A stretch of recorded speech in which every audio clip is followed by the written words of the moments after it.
I'm Omar Nofal. I'm a postdoc at Colorado State University, and today I'm going to present our work on the Lumberton Testbed, including buildings and infrastructure flood damage analysis.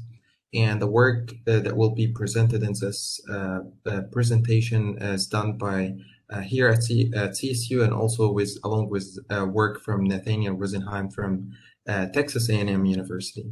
So the current state of the Lumberton Jupyter Notebook include three major analyses. First is the building damage analysis, and the second is the housing unit allocation, and then the third one is the using the building damage analysis and housing unit allocation to predict the population dislocation. So this is how the notebook start in the in-core manual, and this is the main elements within each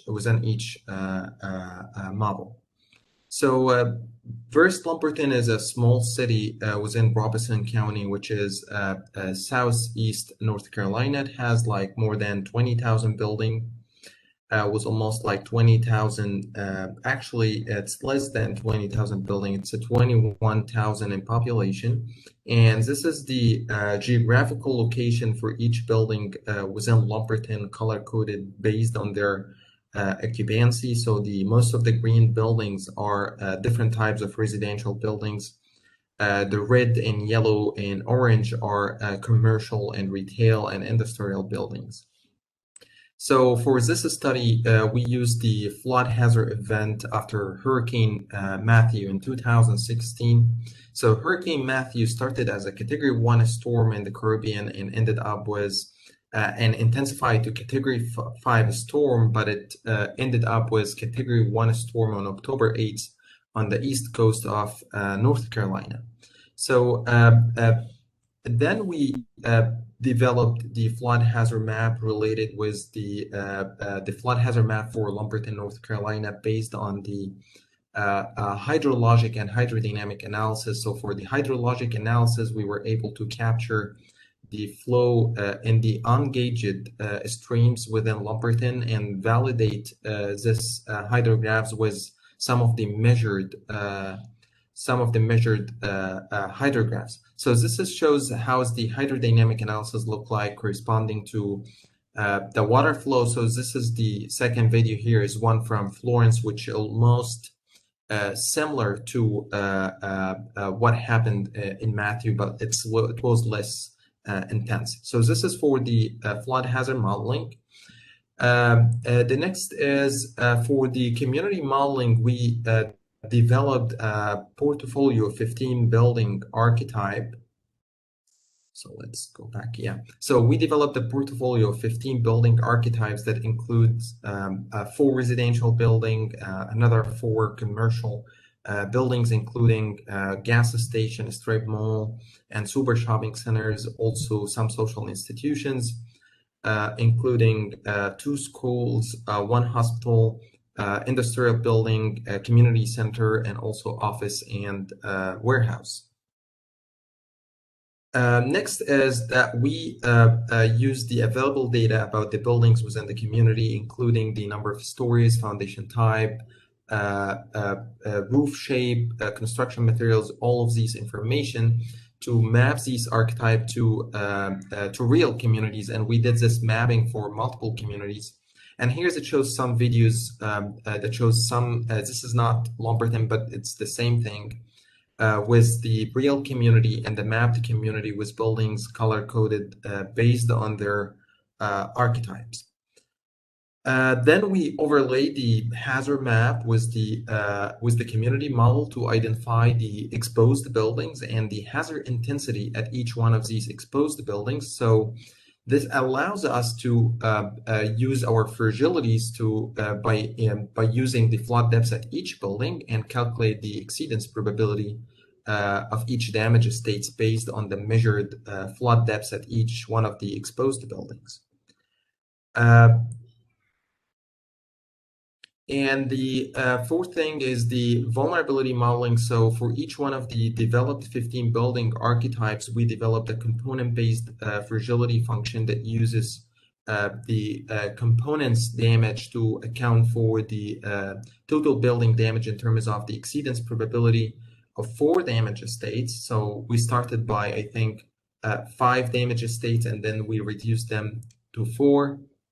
So here's in this is the old one, which shows 5 regions with 4 curves. But right now, what's in INCORE right now is 4 regions with 3 curves. And then we fitted these fragility using log normal distributions.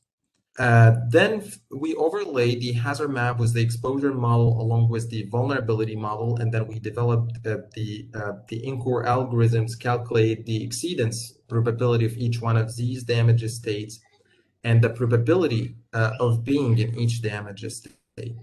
So here's it shows the buildings color coded based on the assigned damage state for each one of these buildings. Then the housing unit allocations, Nathaniel developed, we used actually the population allocation algorithm that Nathaniel developed for other test bed, and also Nathaniel is working on other allocation algorithms, including labor allocation to businesses. So he's almost done with the staff allocation to schools, and he's working on other algorithms. This is the concept of how he, like, for example, he was able to assign households for each building within the community, and also identify if this households associated with the staff related to each school within Lumberton community. And then here's it shows, like, for example, here's one of the neighborhoods within Lumberton, and here's a heat map showing how's the population allocated to each one of these buildings. And also this is shows how the so for the third part of this is the population dislocation analysis. So he uses 4 types of data inventory, including the building group data, loss ratio corresponding to each damage state, and also building damage and housing unit allocation. And then he identifies the dislocated population associated with each primary school zone. So, for example, he has the number of not dislocated population, and the dislocated, so not dislocated and dislocated population, and total population, and the percentage of each population dislocation associated with each school zone. So here's the progress on the Lumberton Jupyter Notebook, which I will show in a few minutes. So what we are done right now, we are done with the modeling the community, including the built environment, including building. We are still working on the infrastructure. Social systems, we are done with the allocation model of the households. Still, Harvest team is working on the economic systems. We are done with the damage analysis to buildings, and we are still working on the infrastructure. Currently, there's a big team is working on the post-hazard functionality to include the interdependencies between buildings and networks, along with social institutions.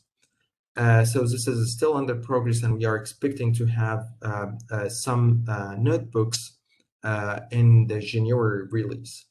And for this part, as mentioned in the testbed summits last week, Elena is still working on the recovery. She actually almost done with many analyses related to these subtasks. And also the University of Oklahoma team is working on the optimization and the resilience goals and constraints, along with optimal mitigation strategies related to Lumberton, North Carolina.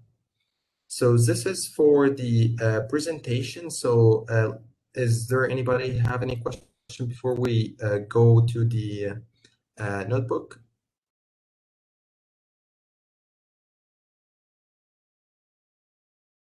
Okay, so here is the notebook if you were able to download it from the GitHub. So here's it start with some background about Lumberton, including location and the race, ethnicity of the people who live there, and yeah. So here's the total number of population is like 20 or 21,000.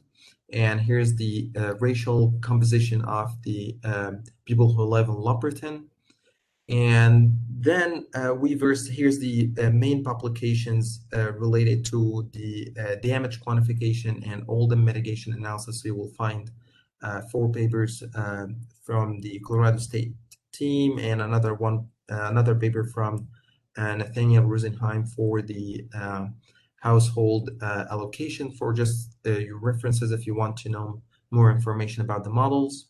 So first, the Jupyter Notebook start by building damage analysis, which initiated by reading the necessary functions to perform the analyses, and just here like to identify the Python version and the other versions. And then for the flood hazard models, we were able to include the raster maps for the flood hazard after Hurricane Matthew. So we have it in terms of, so you will find one is the depth, which is the flood depth measured from the ground elevation, and this is the ID of this hazard map. And we have another one which is related to the water surface elevation, which is the elevation of the water measured from datum. And finally, what we use here is this is the flood hazard. So this is the idea of the flood hazard that we use. And then moving back to the exposure modeling. So we have our 15 building archetype defined within the building inventory of Lumberton. So here, this is the idea of the building inventory. And this is the map with the building. So Lumberton is here in the middle, but we try to include like a circle area around Lumberton, so we can have the building within and around Lumberton that share the city facilities. If we are going to do some economic analyses and some infrastructure analysis, sometimes we need to identify some people that live outside the floodplain but work inside the floodplain. So we try to be conservative to include like some buildings around the Lumberton. And here the next thing is the just like transforming this building inventory to geodata frame, so we can read some data like the number of stories and if there is a basement and occupancy and building archetype and all of these information. And then we have our 15 building, the fragility functions related to our 15 building archetypes. So here's the concept that we used based on the components fragility. And then here's the concept for the loss function, which is the failure probability of the component multiplied by the replacement cost of the component. And then we get the mean and standard deviation of the replacement cost. And here's the damage description of each damage state. And here it shows how the fragility look like and the loss curves associated with these fragility. So we have here, this is 4 damage states, but the new version should be using 3 limit states with 4 damage states. And here's it shows the curves that we have for the losses.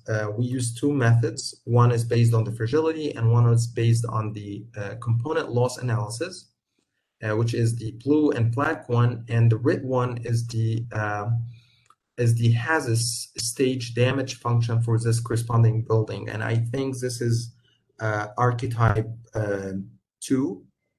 So this is for archetype 2, which is a 1-story multifamily residential building on a slab-on-grade foundation. And then here's the log normal parameters for damage state 1, 2, and 3. So using these log normal parameters, we can draw these fragilities, which give us 3 curves corresponding to each one of these damage states. And then here we then map these 15 fragility functions to each building within Lumberton based on the building archetype. So once this building is identified as a two-story a residential building on a crawl space foundation, so it will be archetype 4. If it's a one-story residential building on a slab and grade foundation, so it will be archetype 2. So this is how the mapping process work. And then after the mapping, we use the hazard model along with the fragility model to do the building damage analysis by reading all these information about the hazard, community exposure, and vulnerability in terms of fragility. And then this could then go building by building to calculate the probability of exceeding each damage state here in this piece of code.